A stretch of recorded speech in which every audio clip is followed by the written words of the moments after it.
اعوذ باللہ من الشیطان اللعین الرجیم بسم اللہ الرحمن الرحیم الحمد للہ رب العالمین والعاقبۃ للمتقین والجنۃ للمؤمنین والنار للملحدین والصلاة والسلام على سید الانبیاء والمرسلین سیدنا ونبینا وشفیعنا ابی القاسم محمد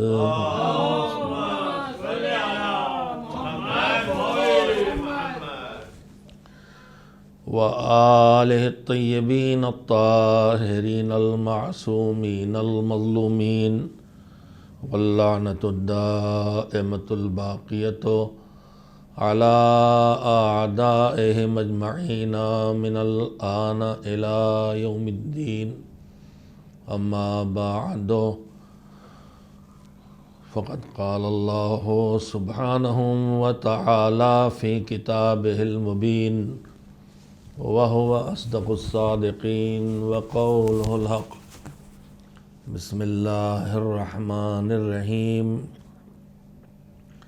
ومن يطع الله ورسوله ويخشى الله ويتقه فأولئك هم الفائزون صلوات بجے محمد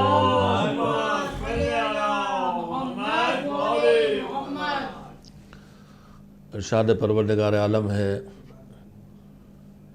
کہ جس کسی نے بھی اور جن لوگوں نے بھی اللہ کی اطاعت کی، اللہ کی بات کو مانا، اللہ نے جو کام کرنے کے لیے کہے ان کاموں کو کیا، اور اللہ نے جن کاموں سے روکا ان سے رک گئے، رسول کی اطاعت کی یعنی اللہ کے حکم کی روشنی میں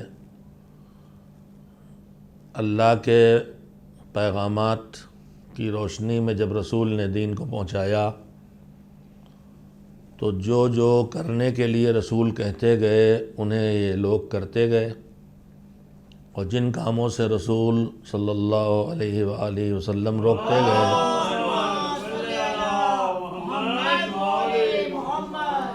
ان کاموں سے لوگ اپنے آپ کو روکتے رہے، اور اس کے ساتھ ساتھ انہوں نے بے بصیرت اور بے شعور اطاعت نہیں کی، بلکہ اپنے مالک کو پہچانا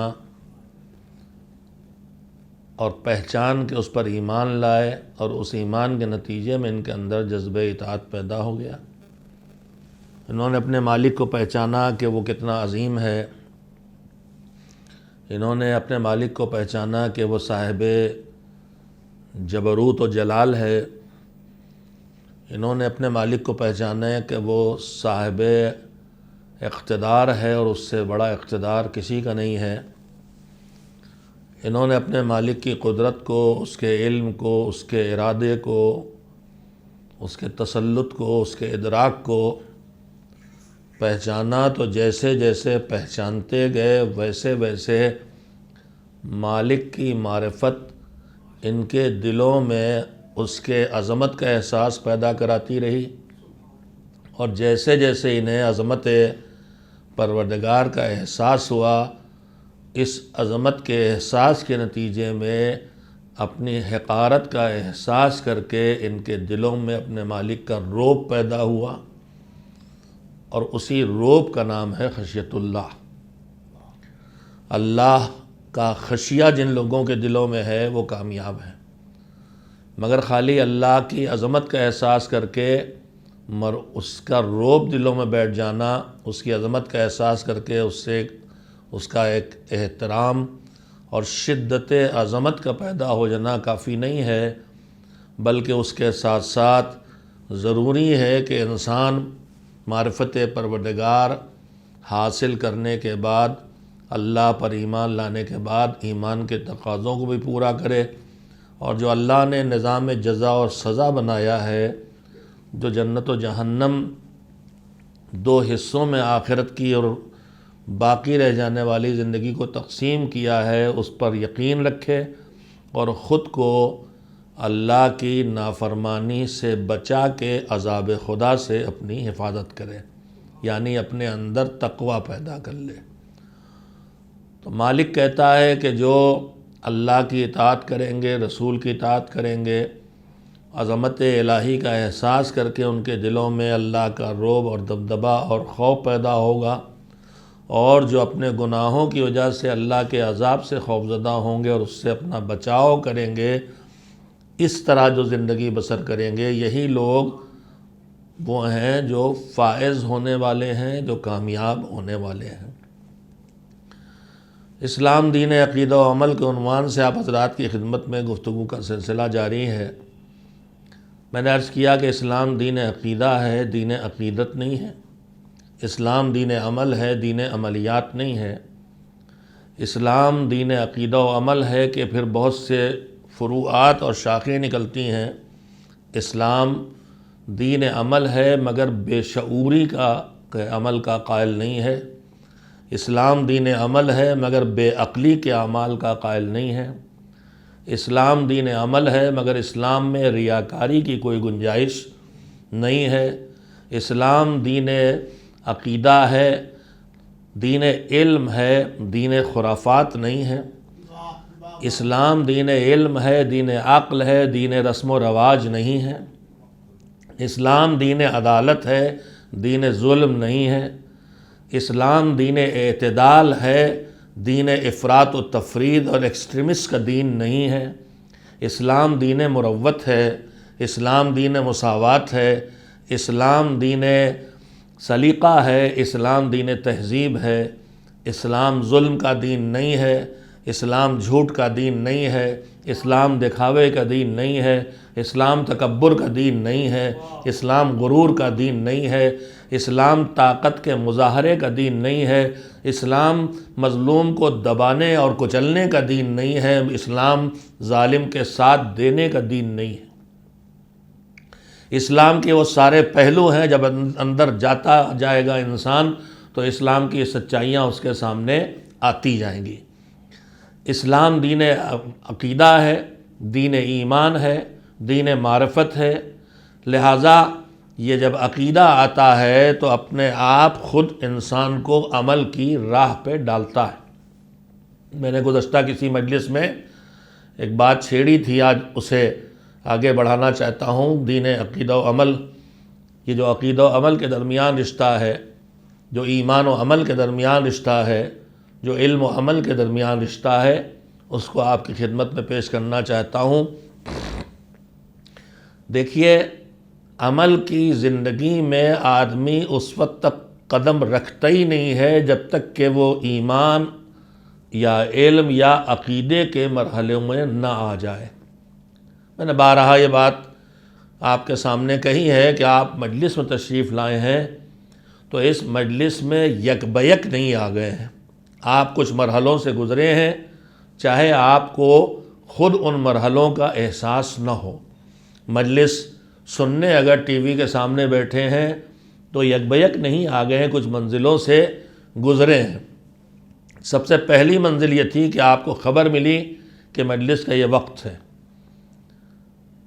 اس کے بعد اس خبر کے بعد آپ نے دیکھا کہ مجلس ہم سنیں، مجلس کے لیے وقت نکالیں، مجلس میں چلیں، اور آپ نے طے کیا کہ دوسرے کاموں کو چھوڑ کے ہم مجلس سنیں گے، مجلس میں بیٹھیں گے، مجلس میں چلیں گے، اس لیے کہ آپ نے اپنی عقل، اپنے ذہن اور اپنی سوچ سے اس کام کو دوسرے کاموں پر ترجیح دی۔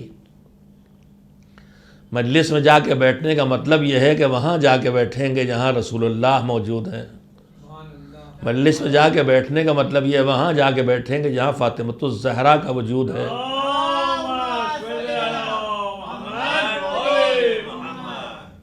کچھ نہ ہو تو کم سے کم یہی سوچ آدمی کو فرش پہ کھینچ لاتی ہے۔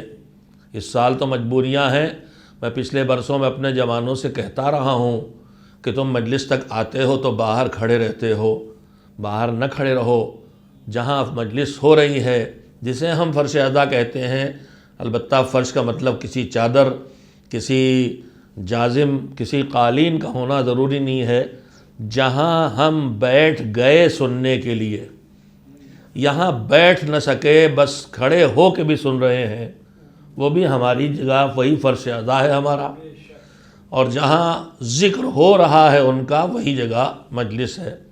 میں نے عرض کیا تھا، آج اسی بات کو پورے معاشرے سے کہنا چاہتا ہوں۔ آن لائن مجالس ہو رہی ہیں، گھروں میں ٹی وی پہ مجلسیں لوگ سن رہے ہیں، مگر ان مجلسوں میں جو ٹی وی پہ آ رہی ہیں، جو عزاداری اس وقت سوشل میڈیا پہ ہو رہی ہے، اس کی جو خوبیاں ہیں وہ بھی ہمیں محسوس ہیں، مگر اس صورتحال میں جو بعض باتیں ہیں جن کا ہمیں لحاظ رکھنے کی ضرورت ہے، جب آن لائن عزاداری ہم کر رہے ہیں، آن لائن محفل و مجالس کر رہے ہیں، تو بعض باتیں جو فرش عزا اور امام بارگاہ اور مسجد میں ان پروگراموں کے ہونے پہ ہوتی تھیں، شاید ان کی طرف ہم متوجہ نہ ہوں، اور ممکن ہے کہ ہمارے آداب مجلس مجروح ہوں۔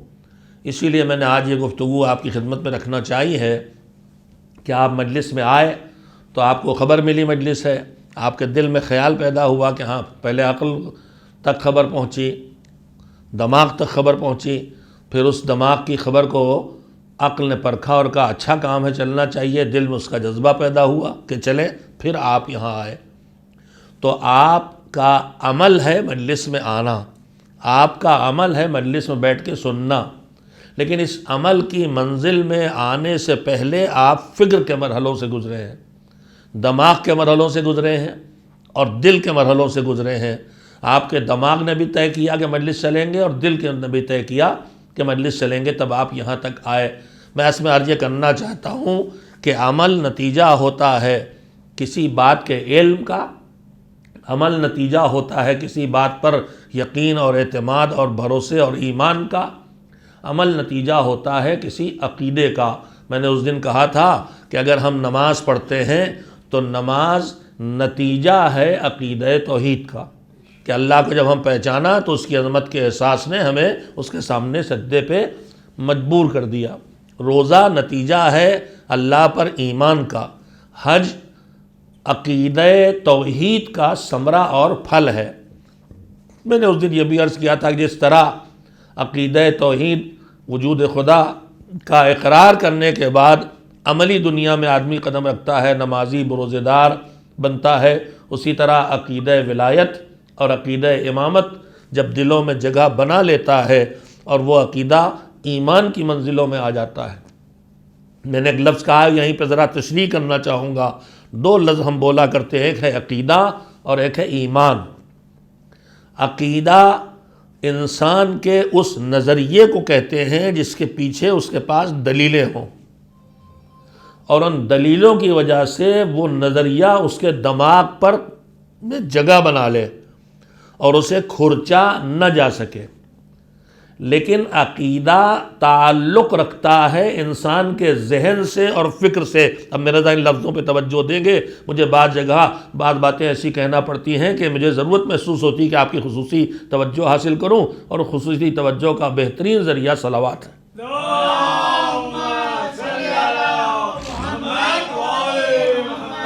اللہ کی برکتوں کے حاصل کرنے کا ذریعہ بھی، جزا حاصل کرنے کا ذریعہ بھی صلوات۔ میں نے خالی آپ 4 لوگوں سے تھوڑی کہا تو یہاں بیٹھے ہیں، ان سب سے کہا ہے جو کہیں بھی اس وقت میری مجلس میں آواز سن رہے ہیں کہ صلوات بھیج کے اپنے اپنے گھروں میں برکتوں کے حاصل کرنے کا سبب بن جائیں۔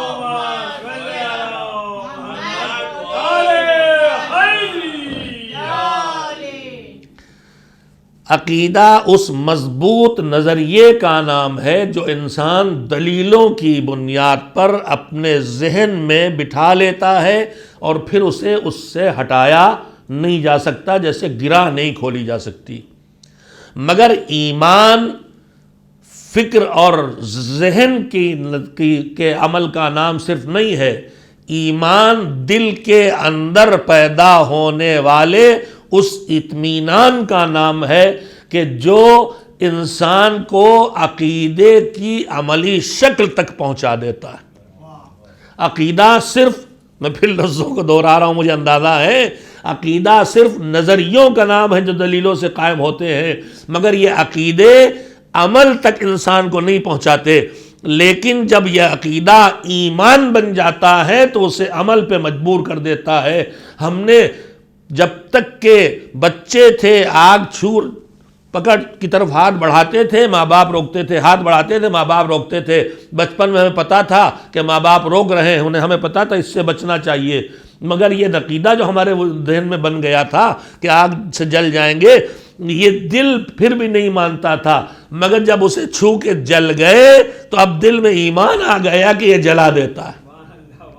عقیدہ ماں باپ آگ جلاتی ہے، نظریہ اور عقیدہ پیدا ہو گیا تھا ماں باپ کے ٹوکنے سے، مگر وہ ایمان تب بنا جب میں نے خود تجربہ کر لیا۔ ہم سب کا عقیدہ ہے کہ مرنے کے بعد اس بات کو ہم باور کرتے ہیں، بھروسہ کرتے ہیں اس بات پر کہ ہمیں میت مرنے کے بعد کوئی نقصان نہیں پہنچا سکتی، مگر ہم میں سے کتنے ہیں جو رات میں قبرستان میں جانے تیار ہیں؟ ہم میں سے کتنے ہیں جو رات میں میت کے پاس اکیلے بیٹھے، پتہ ہے کہ نقصان نہیں پہنچا سکتا، مگر ہم مانتے ہیں کہ نقصان نہیں پہنچا سکتا، اس کے باوجود ڈر رہے ہیں۔ اور جو غسال ہیں، جو ڈاکٹر ہیں، جو قبرستان کے گورکن ہیں، رات کی سناٹوں میں وہیں رہتے ہیں، وہ قبروں کے درمیان وہ لیٹ کے سو رہتے ہیں، انہیں ڈر نہیں لگتا۔ کیوں؟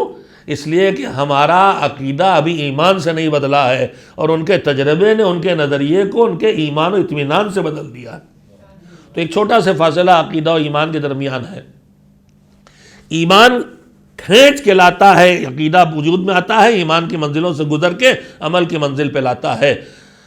نماز، روزہ، حج، زکوٰۃ عقیدہ توحید کا نتیجہ ہے، تو محفل، مجلس، ماتم، عزاداری عقیدہ ولایت و امامت کے نتیجے میں پیدا ہونے والا عمل ہے۔ یہ بات میں نے آپ سے کہی تھی۔ آج یہیں سے ایک چھوٹی گزارش کرتے ہوئے، آن لائن جو ہم اس فریضے کو انجام دے رہے ہیں، کون سا فریضہ؟ وہ فریضہ جس کا نام عزاداری ہے۔ میں نے ایک بات آج سے پہلے پڑھی تھی، اور ایک بات ابھی آج یکل مطالعے میں سامنے آئی، اور وہ چیزیں جہاں انسان کبھی رک نہیں سکتا، ان میں سے ایک چیز ہے حصول علم۔ اطلب العلم من المہد الی اللحد، گہوارے اور جھولے سے قبر تک علم حاصل کرو۔ دعائیں جو قرآن مجید میں ہمیں بتائی گئی ہیں، ان میں سے بہت سی دعائیں ہیں جو انبیاء و مرسلین یا اولیاء خدا کی زبان کی دعائیں ہیں۔ انہی میں سے ایک دعا یہ بھی ہے، رب زدنی علما والحقنی بالصالحین، پروردگار مجھے علم کی راہ میں میرے اندر اضافہ کر، مجھے علم کے لحاظ سے مجھے بڑھا، زدنی مجھے زیادہ کر دے، علماً علم کے لحاظ سے، یعنی میرے علم کو بڑھا دے۔ علم کے لحاظ سے انسان کا وجود پھیلتا ہے، علم آتا ہے تو انسان خود پھیلتا ہے۔ میں کہنا یہ چاہتا ہوں، قرآن مجید کے اس کلمے سے مطلب نکلتا ہے زدنی، مجھے زیادہ کر دے، یعنی انسانی وجود میں پھیلاؤ آتا ہے جب اس کو علم حاصل ہوتا ہے۔ مگر یہیں پہ پھر غور کریں، صرف علم کی دعا نہیں ہے، رب زدنی علما، اے میرے مالک مجھے میرے علم میں اضافہ کر دے، وَأَلْحِقْنِي بِالصَّالِحِينَ، اور مجھے ان لوگوں سے ملا دے جو اچھے کاموں کے کرنے والے تھے۔ یعنی خالی صاحب علم ہونا بھی کسی کام کا نہیں ہے، اور خالی باعمل ہونا بھی کسی کام کا نہیں۔ قرآن سکھا رہا ہے صاحب عمل بنو تو صاحب علم بنتے ہوئے بنو، اور صاحب علم بنو تو باعمل عالم بنو، بے عمل عالم نہ بنو۔ ہم کو ہر وقت پڑھتے رہنا چاہیے۔ میں نے ایک بات پہلے پڑھی تھی، ایک ابھی پڑھی۔ دیکھیے اللہ نے ہماری نیکیوں کی دو قسمیں کی ہیں،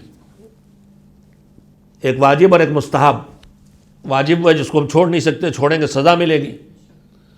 واجب نیکیوں کی بے شمار ہیں واجب نیکیاں، اور مستحب نیکیاں، مستحب کام واجبات سے بھی زیادہ ہیں۔ اللہ نے انہی کاموں کو واجب قرار دیا ہے کہ جن کے چھوڑنے میں انسان کا اتنا نقصان ہے کہ مالک جو ہے باپ سے زیادہ مہربان ہمارے اوپر، وہ نہیں چاہتا کہ ہم وہ نقصان اٹھائیں۔ لیکن عزاداری کے سلسلے میں ہمارے علماء میں بڑی تعداد میں تحریریں پڑھنے کو ملتی ہیں، توجہ دیں گے، ایک ہی جملہ ہے جو آپ سے کہنے کے لیے میرے پاس. ایک چیز ہے واجب، ایک چیز ہے مستحب. واجب کا عظمت اور مقام اپنی جگہ، مستحب کی عظمت اور مقام اپنی جگہ. اور واجب و مستحب کا رشتہ یہ ہے کہ اگر ہم مستحبات کرتے رہیں واجبات چھوڑ چھوڑ کے تو اس مستحبات کو اس مستحب پر ہم کچھ پانے کے لائق نہیں بنتے. صدقہ خوب دیں تو اس نے نکالیں، نماز شب ساری زندگی پڑھیں، واجب نماز چھوڑتے رہیں. مستحب روزے جو سال میں 2-4 مشہور آتے ہیں دن، ان میں رکھ ڈالیں اور واجب روزہ نہ رکھیں تو اس کی کوئی ویلو نہیں. مگر ہمارے علماء اور ہمارے صاحبان قلم کا ایک جملہ ہے کہ عزاداری ہے تو مستحب، مگر وہ مستحب ہے جو بہت سے واجبات پہ بھاری ہے. یہ ایک جملہ ہے اور یہ میں پڑھتا چلا رہا تو یہ سچائی ہے، اس لیے کہ بہت سے واجبات پر بھاری ہے مستحب. یہ مستحب وہ ہے جو انسان کے وجود میں پورے دین کے عمل کا جذبہ پیدا کرتی ہے. خود تو مستحب ہے عزاداری، مگر یہ ماتم ہمیں سجدے کرا دیتا ہے، یہ مجلس ہمیں نماز پڑھوا دیتی ہے، اس لیے واجبات پہ بھاری ہے. یہ جملہ پڑھتا رہا ہوں میں، مگر فقہی دنیا میں، علمی دنیا میں ہمارے ہاں جمود نہیں ہے، ہمارے ہاں دروازہ فکر و اجتہاد بند نہیں ہے، فکر و فقاہت بند نہیں ہے. ابھی میں نے آج یا کل کے مطالعے میں پڑھا، اسی وقت کے علماء میں جو ابھی بہت زیادہ سینئر بھی نہیں ہے، انہوں نے فکر پیش کی ہے. قرآن مجید کی ایک آیت ہے وَذَكِّرْهُمْ بِأَيَّامِ اللَّهِ. قرآن کہتا ہے کہ ان لوگوں کو مومنین عام انسانوں کو اللہ کے دن یاد دلاؤ. اب یہ ایام اللہ کیا ہیں؟ حج مثلا یوم اللہ ہے، اللہ کا دن. عید کا دن اللہ کا دن. جتنی چیزیں جس دن کوئی اللہ کا بڑا کام ہوا ہے، جیسے پورا رمضان کیا ہے؟ بولیے. پورا مہینہ رمضان کا اللہ کا مہینہ ہے، اسی طرح سے اللہ کے دن بھی ہیں. ہر وہ دن جو اللہ کے دین کے کاموں میں کسی بڑے کارنامے کو اپنے اندر سمیٹے ہیں، یوم اللہ ہے. احد ایام اللہ میں ہے، بدر ایام اللہ میں ہے، خندق ایام اللہ میں ہے، بعثت ایام اللہ میں ہے، غدیر ایام اللہ میں ہے. ڈھونڈتے رہیے ایام اللہ کون ہے. قرآن کہتا وَذَكِّرْهُمْ بِأَيَّامِ اللَّهِ، آپ انہیں ایام اللہ کی یاد دلائیں. تو پھر بتائیے غدیر کے دن محفل کرنا یاد دلانا ہے کہ نہیں؟ محرم میں مجلس کرنا یاد دلانا ہے کہ نہیں؟ اب جو فقی جو محقق جس نے لکھا اس نے کہا یہ پھر وہی ذرا علمی بات ہے. وذکر، یاد دلاؤ، صیغہ امر ہے، حکم ہے. میں جب آپ سے کہتا ہوں کسی سے پانی پلائیے، پانی پلاؤ، تو یہ دو طرح کے اس سے مطلب نکل سکتے ہیں. ایک جو اس کے ساتھ جب میں کہہ رہا ہوں کس سے کہہ رہا ہوں، کون سے حالات ہیں، کیا پوزیشن ہے، اس سے فیصلہ کیا جاتا ہے کہ یہ جو کہہ رہے ہیں یہ کام کرو تو یہ واجب ہے کرنا کہ چھوڑ نہیں سکتے، یا اختیار ہے کہ چھوڑ سکتے. اب یہ ایک بہت لمبی بحث ہے اصول فقہ کی، جسے میں یہاں چھیڑنا بھی نہیں چاہتا ورنہ پھر اسی میں وقت لگ جائے گا اور میں بہک گیا تو جو اس بات کہنے آیا تھا اس سے ہٹ جاؤں، جیسے آج پہلی مجلس میں ہوا ہے. امر کا صیغہ کرو، کھاؤ بیٹھو سنو. نہیں کا صیغہ نہ دیکھو نہ سنو نہ بولو.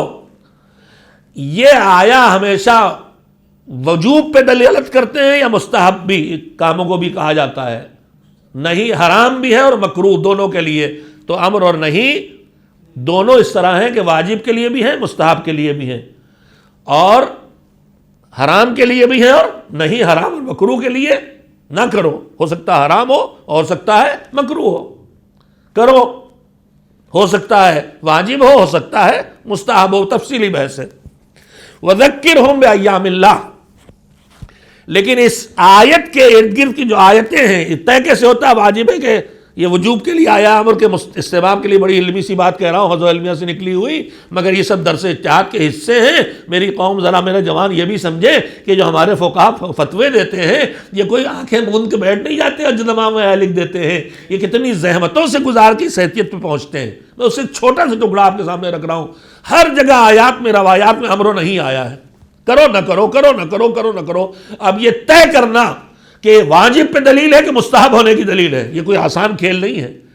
اس کا لہجہ، اس کے ارد گرد کی باتیں، اس وقت کا ماحول، اس وقت کے حالات، کہنے والا کون، کس سے کہا گیا، کن حالات میں کہا گیا، کن شرائط، اس سب کو ملا کے طے ہوتا ہے کہ واجب ہے کہ امر کی دو قسمیں بتائی گئی، ایک امر مولائی جہاں کرنا ہی کرنا ہے ڈنڈا ساتھ، اور ایک امر ارشادی جو راہ دکھانے کے لیے۔ ہم نے پوچھا چوراہے کھڑے ہو گئے، بھیا ڈونگری آنا مسجد کدھر جائیں؟ انہوں نے کہا ادھر جائیے۔ اب جو مجھ سے کہہ رہے ادھر جاؤ، مہاراشٹریان ہو کہ ادھر جا، تو اس نے جو مجھ سے کہا ادھر جا، تو یہ ادھر جا دلی وا کہہ رہا ادھر چل، تو یہ جو کہہ رہا ہے اس لٹھماری لہجے میں، تو کیا اس کے اس لٹھماری سے واجب ہو جائے گا مجھ پہ؟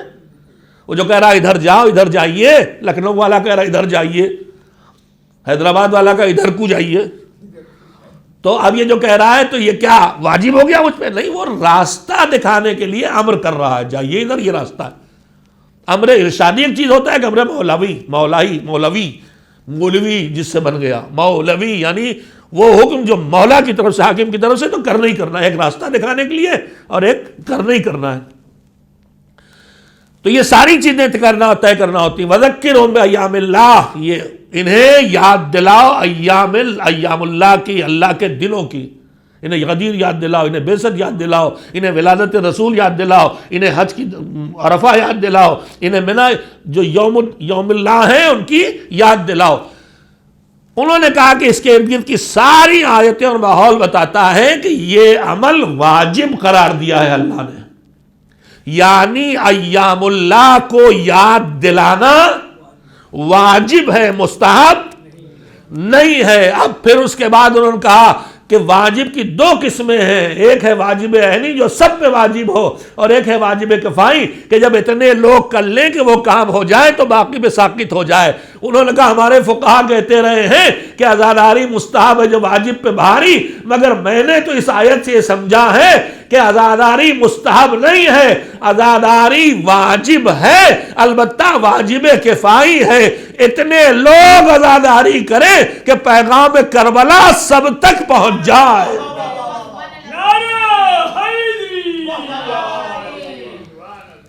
اور اگر آپ غور کریں اس سال کی پابندیوں میں، ہمارے مراجع نے ہمیں عزاداری کے جو سلیقے سکھائے تھے اس میں جلوس رک گئے، گھبراؤ نہیں، بڑی مجلسیں بڑے اجتماع نہیں کر سکتے، مت گھبراؤ، انہوں نے خاموشی سے ہمیں راہ دکھا دی تھی۔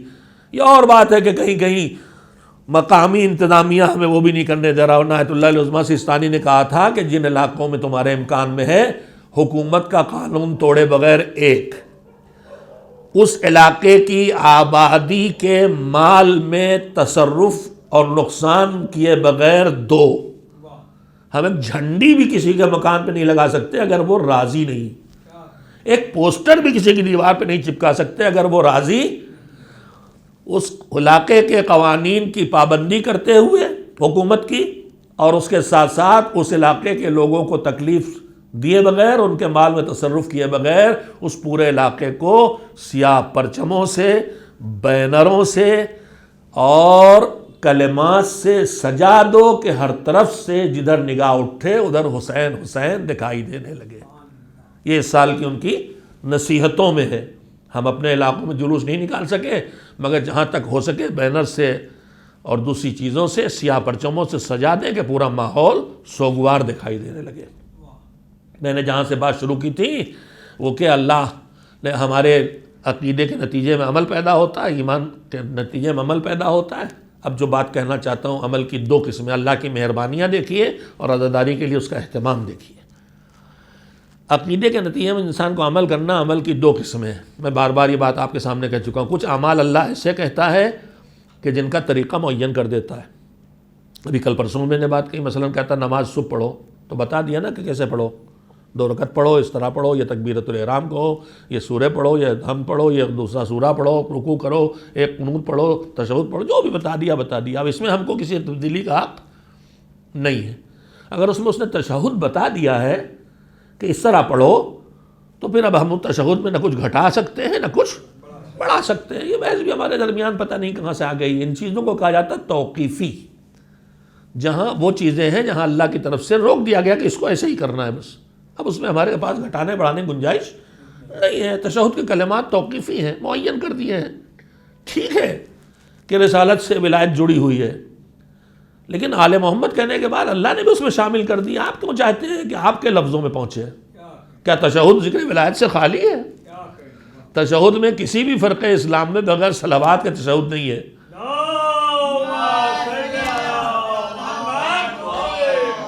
تو ہماری آپ کی ناسمجھی کہ ہم سمجھ رہے ہیں تشہد میں ولایت نہیں آئی ہے۔ صلوات آ گئی تو آل محمد آ گئی تو ولایت آ گئی۔ ایک صلوات بھیجے محمد والے۔ اور یہ وہی مسئلہ ہے جو ہم ابھی آپ سے پہلی مجلس سے کہہ رہے تھے کہ نص کے مقابلے میں کیا؟ اجتہاد۔ یہ وہی والا اجتہاد ہے جو حرام ہے۔ اللہ نے یہاں منسوخ کر دیا تشہد، توقیفی اب جو ہے وہ ہے۔ خیر، تو میں عرض کر رہا تھا کہ جو اللہ کی طرف سے عمل کا حکم توجہ دے، اب وہاں پہنچا جہاں کے لیے میں نے اتنی گفتگو چھیڑی تھی۔ جو عمل ہمیں کرنا ہوتے چاہے واجبات ہوں چاہے مستحبات، وہ دو طرح کے ہیں۔ حکم دے کے طریقہ معین، ہم کچھ نہیں کر سکتے۔ اچھا، جو نیکیاں اگر آپ ان میں غور کریں تو بہت سی شرطیں ہر جگہ پائی جاتی ہیں۔ مثلا نیکیاں کرنے کی عمر کیا ہے؟ کا بلوغ، لڑکی 9 سال کی ہو جائے، لڑکا 15 سال کا ہو۔ اچھا چلیے صاحب، ہو گئے تو اب کیا ہر وقت نماز پڑھنا شروع کر دیں؟ کہا نہیں، جب وقت آئے گا تب۔ تو دوسری شرط ہے وقت کی۔ ہم نے کہا اچھا وقت آ گیا تو انہوں نے کہا نہیں، بہت سی جگہوں پر خالی وقت آنا کافی نہیں ہے، خاص جگہ کی بھی ضرورت ہے۔ مثلا حج ہے، حج کرنے کے لیے خاص جگہ ہے، وہاں جانا پڑے گا۔ اچھا پھر کہا نہیں، خاص تاریخیں اور خاص مہینہ بھی ہونا ضروری ہے حج میں مثلا۔ تو بہت سی شرطیں ہیں اعمال میں عام طور پر۔ ان میں سے ایک شرط ہے بلوغ کی، ایک شرط ہے وقت آنے کی۔ بعض اعمال ہیں جن میں خاص تاریخ کی شرط ہے، خاص دن، نماز جمعہ ہے تو جمعہ کو ہوگی، دن کی شرط ہے۔ ظہر ہے تو ظہر کے وقت ہوگی، وقت کی شرط ہے۔ تو جتنی چیزیں اعمال ہیں ان میں طرح طرح کی شرطیں ہیں۔ کچھ اعمال اللہ نے ایسے رکھے ہیں جہاں یہ شرطیں کہیں نہیں ہیں۔ مثلا علم فریضہ حصول اس کا، مگر علم میں کسی خاص عمر پہ ذمہ داری نہیں رکھی گئی۔ من المہد، بلوغ کا انتظار نہیں ہے۔ کسی خاص جگہ مکے جا کے علم حاصل کرو نہیں، چین جانا پڑے تو جاؤ، جہاں ملے وہاں لے لو۔ اچھا، عبادت میں نماز پڑھنے کھڑے ہو تو ڈھونڈ کے لاؤ امام جماعت، مومن بھی ہو، عالم بھی ہو، عادل بھی ہو، اور علم لینا ہے۔ کہا تمہاری کھوئی ہوئی، تمہارا کھویا ہوا قیمتی خزانہ ہے، جہاں مل جائے لے لو، چاہے اللہ کے منکر کے پاس ہی کیوں نہ ملے۔ تو نہ جگہ کی قید لگائی، نہ وقت کی قید لگائی، نہ عمر کی قید لگائی۔ یہ بھی تو نہیں کہا حج پیسہ لو ہو تب کرنے جاؤ، زکوٰۃ کماؤ تو نکالو، خمس بچاؤ تو نکالو۔ علم میں کوئی شرط نہیں، غریب ہو تو بھی علم حاصل کرو، امیر ہے تو بھی علم حاصل کرو۔ تو کچھ فرائض ایسے رکھے جہاں اللہ نے کسی طرح کی قید رکھی ہی نہیں ہے۔ زکوٰۃ میں پیسے کی قید ہے، خمس میں بچت کی قید ہے، رمضان میں مہینے کی صحت کی قید ہے، حج میں جگہ کی، پیسے کی، سفر کی سہولتوں کی قید ہے، نماز میں وقت کی قید ہے، بلوغ کی تو کم سے کم قید ہے۔ ایک علم مجھے دیکھے ملا، اور اب جو میں نے غور کیا تو اللہ نے جو نیکیاں ہمارے ذمے رکھی ہیں ان میں ایک عزاداری ملی ہے۔ کہا بچپن سے ہماری محبت اپنے بچوں کے دلوں میں ڈالو۔ امیر ہو چاہے غریب ہو، آنسو تمہیں بہنا اس لیے کہ تم ہمارے ٹکڑے ہو۔ تو بلا قید اللہ نے جو جی میں ہمیں عطا کی ہیں ان میں سے ایک عزاداری رکھی ہے، اور جتنی شرطیں گھٹتی جائیں عمل کی گنجائش اتنی بڑھتی جاتی ہے۔ سوچو اگر اللہ نے عزاداری کے کچھ خاص طریقے معین کر دیے ہوتے، جو کل پرسوں بھی میں نے بات کہی تھی، تو ہم کتنا مایوس ہوتے۔ جلوس کا طریقہ نہیں اپنا پا رہے، ایک نیکی چھٹ گئی۔ فرش ادا بچھا کے مجمع نہیں لگا پا رہے کا کوئی بات نہیں ہے، ہم نے تمہارے ہاتھوں میں طریقہ دے دیا ہے، بڑے مجمع چھوٹ گئے تو پوری دنیا میں چھوٹے مجمعوں کی مجلس گھر گھر کر ڈالو، بڑے جلوس ختم ہو گئے تو ہر گھر میں 4 آدمی کھڑے ہو کے لوحہ پڑھ کے ماتم کر کے گھر گھر سے جلوس نکال ڈالو۔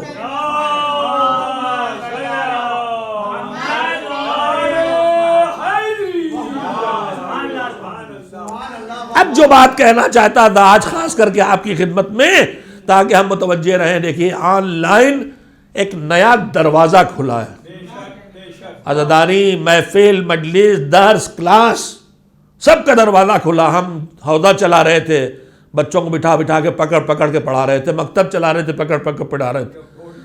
اب جب چھٹی ہو کے چلے گئے تو سوچا کہ انہیں ایسے ٹہلنے دیں پھر گلی ڈنڈا کھیلنے دیں، ہم نے کہا نہیں، آن لائن کی عقل آ گئی، اور الحمدللہ آج مکتب بھی آن لائن چل رہے ہیں، حوضہ بھی آن لائن چل رہا ہے، مجالس بھی ہو رہی، تو اللہ کی رحمت ہی تو ہے۔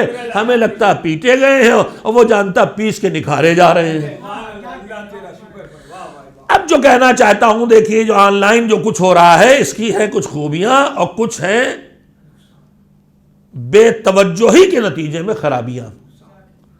خوبیاں یہ ہیں کہ اس میں ہم جس وقت چاہیں مجلس موجود ہے، باقی اگر میں امام باڑوں کی مجلس تھی جو اس کا وقت ہے اسی میں جانا تھا، ہم اس وقت مشغول تھے دکان پہ، کاروبار میں، نوکری میں، ملازمت میں، کہیں بھی، اب اس کی مجبوری ختم ہو گئی، جس وقت چاہیں مجلس ریکارڈڈ لائیو، کوئی نہ کوئی ملنا ہی ملنا ہے۔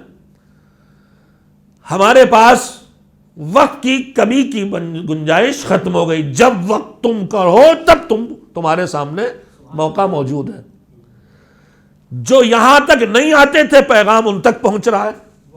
جو کبھی امام بڑے نے اشارتاً آپ سے کہا تھا کہ بھی ایک رحمت پروردگار ہے، امام باڑوں میں ہم ہی بیٹھتے تھے آ کے، اب گھروں میں تو سب بیٹھے ہیں، ٹی وی گھماتے گھماتے کبھی چینل بدلتے بدلتے ہی ون پہ رک جاتے ہیں۔ مجھے معلوم ہوا انہوں نے کہا ہم چینل بدل رہے تھے، ون پہ رک گئے، بات ہو رہی تھی، سننے لگے، اچھی لگی تو سننے لگے، تو ہم آپ کے فین ہو گئے۔ اب اہل بیت کی بات جب کانوں میں پہنچ جائے گی تو فین تو وہ نہیں ہے۔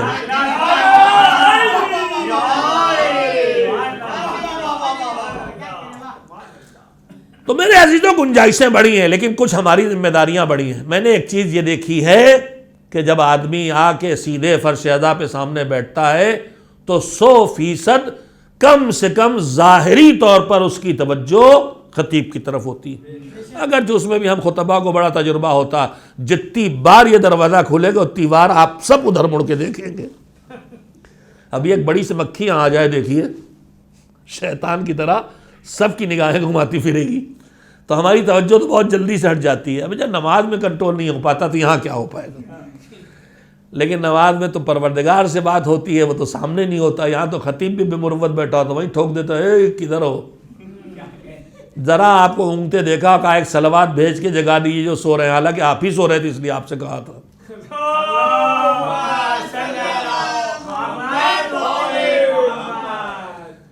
لیکن جب آن لائن ہوتا ہے تو ہم نے اب تک یہ دیکھا ہے کہ ہم اپنی میز پہ بیٹھے کام بھی کر رہے ہیں، مجلس بھی چل رہی، کھانا بھی کھا رہے ہیں، مجلس بھی چل رہی، باتیں بھی کر رہے ہیں، مجلس بھی چل رہی ہے، فون اٹینڈ بھی کر رہے ہیں، مجلس بھی چل رہی ہے۔ میں آپ سے گزارش کرنا چاہتا ہوں کہ ٹھیک ہے آپ اپنے کاموں کے انجام دینے کے ساتھ ساتھ بھی استفادہ کرتے رہیں، اس لیے کہ 24 گھنٹے آپ کام نہیں چھوڑ سکتے، لیکن اپنے 24 گھنٹے میں کم سے کم اتنے گھنٹے جتنے محرم میں آپ فرش ادا پہ جا کے بیٹھتے تھے، اپنے گھر میں مجلس کے سننے کے لیے ٹی وی کے سامنے بیٹھ کے سنیں، پہلی بات۔ دوسری بات عرض کرنا چاہتا ہوں کہ اپنے گھر میں ایک ٹھکانہ ضرور بنائیں، کوئی ایک گوشہ زمین کا کہ جو آپ کے مذہبی کاموں کے انجام دینے کی جگہ ہو، وہیں پہ بیٹھ کے آپ دعا پڑھیں، وہیں بیٹھ کے آپ نماز پڑھیں، وہیں بیٹھ کے آپ مجلس سنیں۔ کیوں؟ میں بھی وہی عرض کرنا چاہتا ہوں اور اسی مجلس آج کی ختم ہو جائے گی۔ ہم نے آپ نے سب نے مسائل میں پڑھا ہے ایک چیز کو، اور ایک چیز روایات میں پڑھی ہے۔ مسائل میں پڑھا ہے کہ جب کسی انسان کا دم نکلنے لگے اور دم نکلنے میں دشواری ہو تو اس دم نکلنے کی دشواری کو کم کرنے کے لیے، مٹانے کے لیے تدبیریں بتائی گئی ہیں۔ ان تدبیروں میں سورہ یاسین کا تلاوت ہے، کلمات یاد نہیں رہے اصطلاح لا الہ الا اللہ الحلیم الکریم والے کلمات، جس کے شبیہ کلمات ہم قنوت میں پڑھتے ہیں، ان کی تلاوت ہے، اس سے کلمات کو دہروانا ہے، ان کلمات کو۔ سورہ صافات اور صف کی تلاوت ہے، سورہ یاسین تو معروف ہی ہے، اس کے علاوہ اور سورہ جیسے سہولت پیدا ہوتی ہے، انہیں میں دم نکلنے میں جب دشواری ہو رہی ہے تو روایات میں یہ ہے کہ اسے لے جا کے وہاں لٹا دو جہاں وہ نماز پڑھا کرتا تھا۔ مذہب نے ہم سے کہا ہے کہ واجب نمازیں مسجد میں جا کے پڑھو جماعت سے، لیکن گھر میں مستحب نمازوں کو انجام دو اور ایک ٹھکانہ بناؤ، وہاں ایک خاص ٹھکانہ بناؤ۔ ٹھکانہ بنانے کے مختلف مصلحتیں ہیں، ان میں سے ایک جو سنا رہا تھا، ایک اس سے پہلے سن لے۔ قیامت میں جو چیزیں گواہی دیں گی آپ جانتے کیا کیا ہیں؟ ہماری انگلیاں گواہی دیں گی، ہماری کھال گواہی دے گی، ہمارے اعضاء و جوارح گواہی دیں گے، اچھائیوں کی بھی برائیوں کی بھی، کرامن کاتبین گواہی دیں گے۔ انہی گواہوں میں زمین کے ٹکڑے بھی ہیں۔ جس زمین کے ٹکڑے پہ آپ جو کریں گے وہ ٹکڑا آپ کی وہاں گواہی دے گا۔ تو اگر کہیں نماز پڑھی ہے تو گواہی دے گا ہماؤں پہ کھڑے ہو کے تیرا سجدہ کیا تھا۔ اور روایت میں ہے بھی کہ جب کوئی بے نمازی دفن ہوتا ہے تو زمین پیستی ہے کہ تو میرے سینے پہ چلتا تو میرے رب کو سجدہ نہیں کرتا تھا، آ تجھے مزہ چکھاؤں۔ اور جب کوئی نمازی نماز کے لیے زمین میں دفن ہوتا ہے تو زمین کشادہ ہو جاتی، کہتی تو میرے سینے پہ چل کے میرے رب کا سجدہ کرتا تھا، میں تیری منتظر تھی، آ تیرے اپنی وسیع گود میں لے لوں۔ زمین پہلا دیتی۔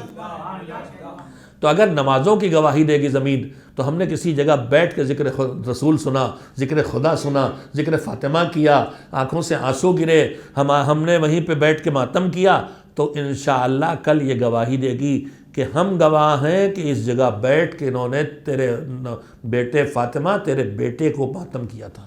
بیٹی گواہی کوئی کم قیمتی نہیں ہے۔ تو ایک جگہ ہم اپنی بنا لے، روایت کہتی ہے کہ دم نکلنے مشکل ہو تو وہاں لے جا کے لٹا دو جہاں نماز پڑھتا تھا۔ میں 2 جملے یہاں ہمیشہ کہتا ہوں اپنے جوانوں سے جب روایت پڑھتا ہوں۔ پہلی بات یہ کہ میرے عزیزو، جہاں نماز پڑھتے تھے ہم، اس جگہ میں اللہ نے اتنا اثر پیدا کر دیا کہ وہ میری موت کو آسان کر دے، تو پھر میری نماز میں کتنی طاقت عطا کرے گا وہ۔ یہ پہلی بات۔ اور دوسری بات یہ کہ میرا جیسا جہاں نماز پڑھ لے، جہاں اس کے آنسو ہو سکتا ہے کبھی گر گئے ہوں 2، اس میں اللہ اتنا اثر پیدا کر دے کہ وہ میرے مرض الموت میں تکلیف کو کم کر دے یا مٹا دے، تو وہ خاک کربلا جہاں حسین نے سجدہ کیا، جہاں حسین کا خون جذب ہوا ہے، وہ اگر خاک شفا بن جائے تو اس میں تعجب کی بات کیا ہے؟ تو اس زمین میں اللہ نے اثر رکھا ہے۔ میں نے یہ بات آپ کی خدمت میں کیوں کہی کہ اس جگہ کو مخصوص کریں؟ نماز پڑھنے کے لیے مخصوص، موت کے وقت کام آئے گی۔ ذکر کے لیے مخصوص، سنیے، ہم نے اپنے علماء سے، ائمہ طاہرین کی سیرت سے سیکھے ہوئے سبق ہمیں اپنے علماء سے سیکھنے کو ملتے ہیں۔ ہمارے علماء میں جو ابھی بزرگ ترین علماء میں جو صاحب معرفت بھی تھے، صاحب عرفان بھی تھے، علامہ طباطبائی، محمد حسین طباطبائی، صاحب تفسیر المیزان گزرے۔ میں نے ان کے تذکروں میں ابھی پڑھا ہے 2-4 دن پہلے کہ وہ جو مدرسہ فیضیہ ہے حرم معصومہ، اس کے سامنے ایک سڑک کے بعد جو بازار ہے وہ گزر علی خان کہلاتا ہے، گزر خان کہلاتا ہے۔ اس میں ان کے کوئی چاہنے والے تھے جہاں وہ ایک سالانہ مجلس اپنے گھر میں کرتے تھے اور اس میں علامہ کو بلاتے تو شرکت کے لیے تشریف لے جاتے تھے۔ جب وہ وہاں تشریف لے گئے تو جس جگہ ہمیشہ اس گھر کی جس زمین ٹکڑے میں، جس حال میں، کم جیسے ہم لوگ اس حال میں بیٹھے ہیں، ہمارے گھروں میں جگہیں ہوتی جو ہم اپنے گھر بناتے وقت، ہمارے بزرگ تو زمینیں بڑی تھیں تو امام باڑے ہی گھر کے اندر بناتے تھے۔ ہمارے مشرقی یو پی میں، مغربی یو پی میں آج بھی گھروں کے اندر پورے امام باڑے ہیں۔ اب زمینیں اتنی نہیں رہ گی، امام باڑے نہیں بنا سکتے، لیکن انہی فلیٹس میں چھوٹا سا کوئی ٹکڑا ہمارے پاس ایک مصلے بھر کا ہونا چاہیے، ایک عزادار کے بیٹھنے بھر کا ہونا چاہیے۔ علامہ کو اس جگہ جہاں ہمیشہ مجلس ہوتی تھی وہاں بٹھانے کے بجائے دوسری جگہ بٹھایا گیا۔ وہاں کچھ تعمیری کام چل رہا، توڑ کے پھر بنا رہے یا مرمت چل رہی تو علامہ کو دوسری جگہ بٹھایا گیا، بیٹھ گئے علامہ طباطبائی۔ لیکن پھر انہوں نے تھوڑی دیر کے بعد پوچھا کہ ہمیشہ تو یہاں نہیں بیٹھتے تھے، آج یہاں کیوں بٹھایا ہے؟ تو لوگوں نے کہا کہ وہاں تعمیری کام چل رہا ہے، یہاں اس لیے آپ کو نہیں بٹھایا۔ تو علامہ نے کہا نا کتنے دن سے یہاں مجلس ہو رہی تھی، جو اس سال وہاں تعمیری کام چل رہا مجلس نہیں ہوئی، تو لوگوں نے کہا کہ 40 سال سے وہاں مجلس ہو رہی تھی۔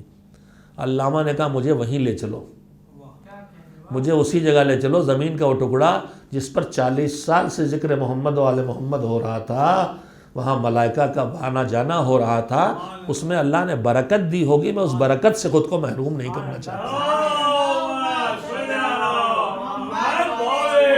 میں کیوں کہہ رہا ہوں اپنے گھر میں، میں اپنے گھر میں ایک چھوٹی سی جگہ ایسے بنائے، ہم نے مسلسل پڑھا ہے کہ ملائکہ اللہ کی طرف سے کچھ معینہ زمین پہ آتے ہیں، اور جہاں کہیں چاہنے والے آل محمد کے جمع ہو کے ان کا تذکرہ کرتے ہیں وہیں بیٹھ جاتے ہیں۔ رک گئے، دیر ہو گئی، واپس پہنچے، ہاں تو دوسروں نے پوچھا آج عجیب خوشبو آ رہی، کہاں سے خوشبو لائے، کہاں اتنی دیر ہوئی؟ کہا کہ وہاں گئے تھے، وہاں ذکر ہو رہا تھا اس لیے رک گئے۔ تو میرے عزیزو، اگر ہم چاہتے ہیں ہمارا گھر ان ملائکہ کی گزرگاہ بن جائے، ہمارے گھروں میں کسی زمین کے ایک ٹکڑے پہ رسول تشریف فرما ہو جائے، ان کی بیٹی لخت جگر تشریف فرما ہو جائے، تو ہمیں اپنے گھروں میں ایک چھوٹا سا ٹکڑا عبادت کے لیے بنانا چاہیے، جہاں ہم نماز بھی پڑھیں، جہاں ہم کتابیں بھی مذہبی رکھیں، جہاں ہم عبادت کے دوسرے وسائل بھی رکھیں، جہاں ہم مجلس کا انتظام بھی کریں، جہاں بیٹھ کے ہم مجلس سنیں۔ اس سے ہم خود بھی بہت کچھ برکتیں حاصل کریں گے، اور ہماری اگلی نسلیں سیکھ جائیں گی ہمیں دیکھ کے، جیسے ہمارے بزرگوں نے ہمیں سکھایا، احترام عزا سکھائی، احترام تبرکات عزا سکھایا، ہمیں عالم کا احترام، ہمیں تزیع کا احترام جو منسوب ہم نے ان کی طرف کر دیا ہے، جب ان کا احترام ہمیں اس طرح سکھایا جائے گا، تو جو خود اللہ کے منسوب کر دی ہوئی حرم مطہر ہیں وہاں ہم جائیں گے تو ہمارے اندر سلیقہ ہوگا کہ نہیں ہوگا۔ نئی نسل کو تربیت کرنا ہے تو اپنے گھروں کو عزا خانہ بناؤ عزیزو۔ بس میں نے آج کی زحمت آپ کو یہیں پہ ختم کی میرے عزیزو۔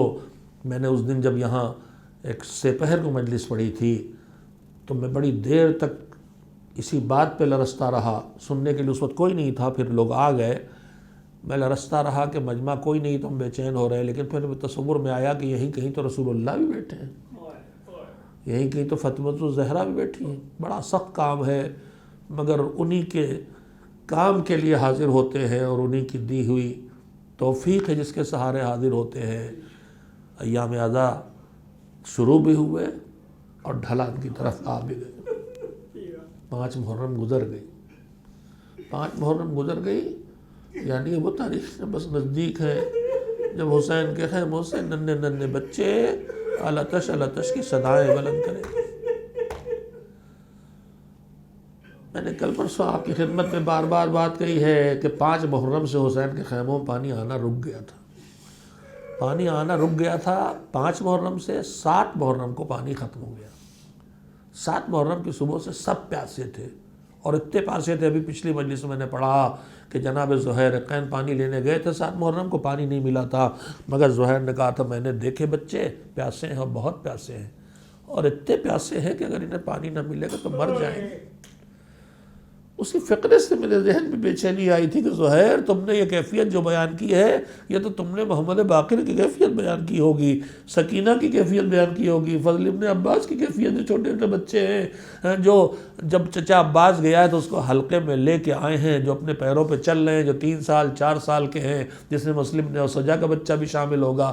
تم نے ان پیر پہ چلتے بچوں کو دیکھا، جب تم نے انہیں دیکھا ہے جو 3-4 سال کے ہیں، ان کے لیے بھی کہہ رہے ہو کہ پانی نہ ملا تو مر جائیں گے، تو میرا وہ 6 مہینہ کا آقا زادہ، وہ رباب کا پھول، ارے جب 5 سے پانی نہیں ہے تو سکینہ کے لیے، باقر کے لیے، بچوں کے لیے، سکینہ کے لیے، بچوں کے لیے حسین نے پانی کب سے پینا چھوڑا، زینب نے پانی میرے اصغر کے لیے پانی بچ جائے، رباب نے کب سے پانی پینا چھوڑ دیا، اور جو چھوڑ دیا ہے تو اب 7 محرم کی صبح آئی ہے تو نہ پانی ہے نہ ماں کے سینے میں بچے کے لیے دودھ فراہم ہے۔ غش کے عالم میں آ گیا، 4تھا دن ہے عصر عاشور کا، حسین اکبر کے جنازے کو کلیجے سے لگا کے بچوں کے سہارے خیموں تک پہنچا چکے، اب کوئی نہیں ہے کہ جو حسین کی مدد کو آئے۔ پھر بھی پہنچے، لشکر یزید کے سامنے بلایا، ہمارے خون سے اپنے ہاتھوں کو رنگین نہ کرو، گفتگو تمام کی، حجت تمام ہوئی، پھر بھی آواز دی حل من ناصر ینصر اللہ، کرے اکیلا ہوں، کوئی ہے مددگار، فریاد کر رہا ہوں، کوئی ہے میری فریاد کو پہنچنے والا۔ چاروں طرف بکھلے لاشوں پہ خیموں کی طرف مڑے، تمہیں کیا ہو گیا جواب نہیں دیتے؟ کہ ایک مرتبہ خیموں سے بیویوں کے گریے کی آواز میدان تک پہنچ گئی۔ تیزی سے گھوڑا دوڑاتے ہوئے آئے زینب، ابھی تمہارا بھیا زندہ ہے، یہ اتنا بے چین ہو کے کیوں گریا ہو رہا ہے؟ کہ آواز لشکر تک گئی، کہا بھیا ابھی تم نے جو صدائے حلمین بلند کی، تمہارے آواز کی بے بسی نے اصغر کی نیند توڑ دی، غش کھا کے بچے نے تڑپ کے جھولے سے گرا دیا، اب کسی گود میں چین نہیں لیتا۔ حسین سمجھ گئے میرا لال مدینے سے جو وعدہ کر کے چلا تھا اسے پورا کرنا چاہتا ہے، لاؤ میرے بچے کو دو، شاید کوئی رحم کھا کے پانی پلا دے۔ رباب للے سے کملائے ہوئے پھول کو گود میں لے کے آئی، حسین کی آغوش میں دیا، حسین نے ہاتھوں پہ لیا، کملایا ہوا پھول سمیٹ کے لے کے چلے، تیز دھوپ نکلنے سے پہلے ابا کا دامن ڈالا کہ دروازے پہ رباب ماں پہنچ گئی بھیا کو آخری نظریں دیکھنے کے لیے۔ ہم نے آپ نے سب نے سفر کیا ہے، جب تک ہماری مائیں زندہ تھی ہماری ماں دروازے پہ آگے کھڑی ہو جاتی تھی آخری نظر دیکھنے کے لیے، اور رو روتے رخصت کرتی تھی، جب کہ پتا تھا یہ پھر آئے گا پھر آئے گا۔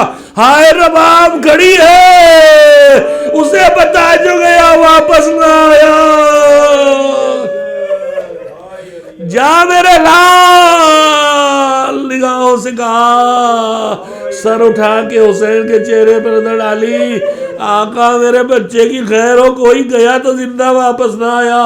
حسین سر جھکائے آئے، ٹیلے کی بلندی پہ پہنچے، بچے کو سامنے کیا، تم میرے دشمن میرے خون کے پیاسے، اس بے قصور کا قصور کیا، اسے پانی دے دو۔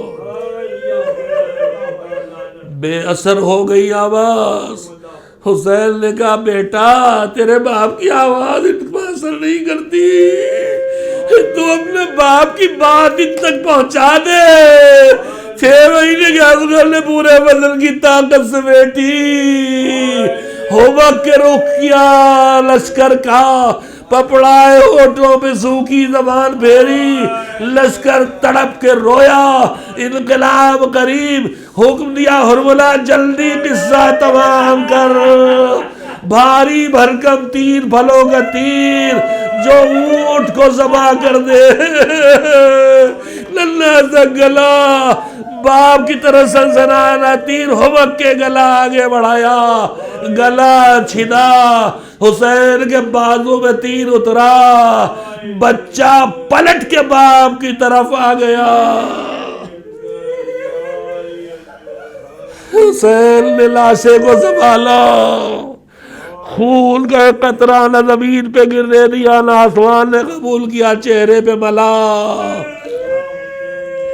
ایک امتحان دے چکے تھے، اس سے بڑا امتحان مولا اکبر کے کلیجے سے برچھی نکالی مشکل کام تھا، مگر دونوں ہاتھ برچھی پہ تھے، لاشا زمین پہ، یا حسین جب امتحان دے رہے ہیں، ارے لاشا بھی سنبھالنا ہے، تیر کو اگر کھینچے تو گلے سے پھر واپس آئے گا، لہذا بازو کی پشت کی جانب سے تیر کھینچنا، خون نہ گرنے پائے ورنہ زمین سے قطرہ نہ اگے گا۔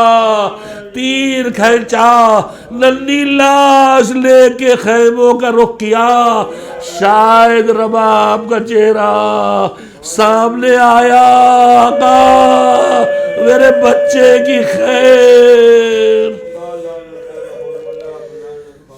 انا للہ و انا الیہ راجعون۔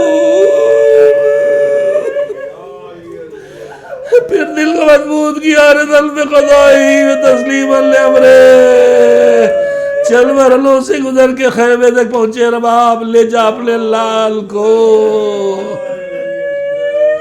لے جا اپنے لال کو، اماں سے پہلے بہن دوڑ گیا کہ میرا بھیا پانی پی کے آ گیا کیا؟ ارے اماں کا ڈاکٹر بھی پہنچ گئی تھی، دہشت زدہ ماں نے کہا میرے لال تیرے جیسے ایسے ذبح کر دیے جاتے ہیں۔ حسین نے امتحان اور دیا، پشت پہ آئے، ننی سے قبر ذوالفقار سے کھودی، ننی سے لا دفنائی۔ ارے پھر اس کیفیت کو شاعر کربلا نے کہا، ننی سے قبر کھود کے اکبر اصغر کو گاڑ کے شبیر اٹھ کھڑے ہوئے۔